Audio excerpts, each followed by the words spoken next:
কি ফিলিস্তিন নামটা শুনে এড়িয়ে যাচ্ছেন? যান, এড়িয়ে যান। কেননা ফিলিস্তিন তো আর আমাদের বাংলাদেশ না। কোনো সমস্যা নেই, এড়িয়ে যান।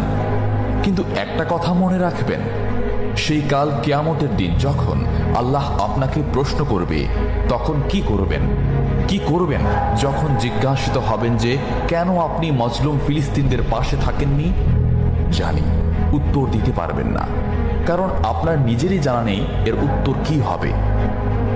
এখন হয়তো বলতে পারেন যে আমি কি করে ফিলিস্তিনে গিয়ে মজলুমদের পাশে থাকব, কি করে এত দূর গিয়ে সাহায্য করব?